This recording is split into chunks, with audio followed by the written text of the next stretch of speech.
Hello बच्चों, तो चलिए इस प्रश्न को पढ़ते हैं। माना gx एक अवकलनीय फलन इस प्रकार है कि d बट्टा डी एक्स जी एक्स बराबर जी एक्स तथा जी जीरो बराबर 1, तब समाकलन gx 2 माइनस साइन 2x बट्टा 1 माइनस कोस 2x dx का मान है। विकल्प A gx quote x plus c, विकल्प B minus gx quote x plus c, विकल्प सी gx बट्टा 1 माइनस कोस 2x प्लस सी और विकल्प डी इनमें से कोई नहीं। तो यहाँ पे देखो हमें सही विकल्प का चयन करना है। ठीक है, तो प्रश्न में आगे बढ़ने से पहले इस प्रश्न से संबंधित जो मुख्य उदाहरण है उसकी हम चर्चा कर लेते हैं। तो देखो मुख्य उदाहरण क्या हो जाएगी। हम यहाँ पर देखो एक सूत्र जानते हैं समाकलन से संबंधित कि ई की घात एक्स लिखा हुआ है और इसके गुणा में देखो कोई फलन एफ एक्स है और फिर योग में उसी का अवकलन लिखा हुआ है। तो इसका जो हमारे पास समाकल होता है वो क्या होता है, ई की घात एफ एक्स मतलब ई की घात एक्स गुणा में एफ एक्स प्लस में सी आ जाता है। ठीक है, तो अब देखना ध्यान से, हमें सवाल में क्या बताया हुआ है कि डी बट्टा डी एक्स जी एक्स, इसका जो मान है ना वो किसके बराबर है, जी एक्स के बराबर ही आ रहा है। तो यहां से देखो हम क्या करते हैं, हमने देखो क्या किया, हम एक काम करते हैं। देखो इधर से क्या करते हैं, डी मतलब डी जी एक्स को तो हमने इस तरफ रखा। ठीक है, डी जी एक्स को तो इस तरफ रखा और यहाँ पे बट्टा में जी एक्स लेके आ गए और इस डी एक्स को इस तरफ भेज दिया हमने। ठीक है, तो अब यहाँ पे दोनों तरफ कर लेते हैं हम समाकलन।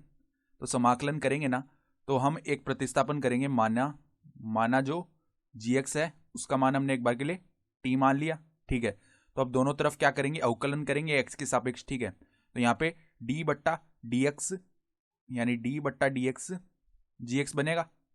ठीक है, या हम अगर देखो अवकलन करके लिखे ना तो यहाँ पे डी जी एक्स का जो मान है ना वो किसके बराबर बनने वाला है, डी जी एक्स का मान हमारे पास डी टी के बराबर बनने वाला है।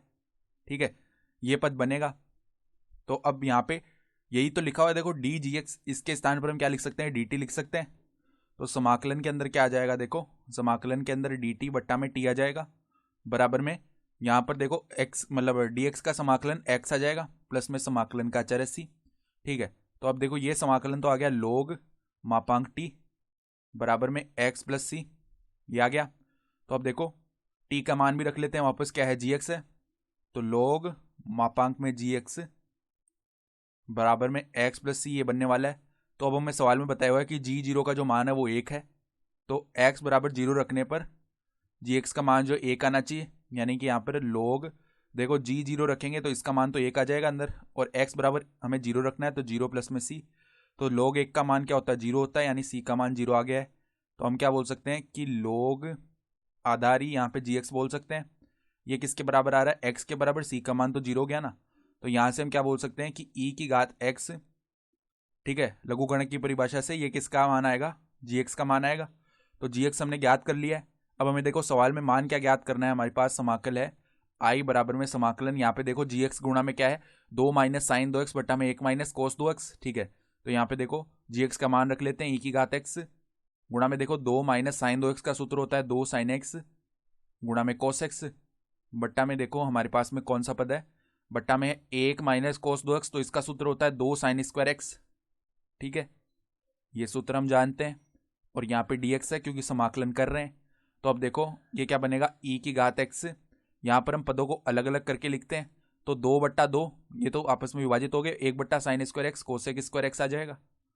फिर माइनस में देखो 2/2 विभाजित हो गए और एक साइन एक्स से एक साइन एक्स विभाजित होगा तो हमारे पास में कोट एक्स आ जाएगा ना, ये पद आ गया। ठीक है, और यहाँ पे क्या है dx है।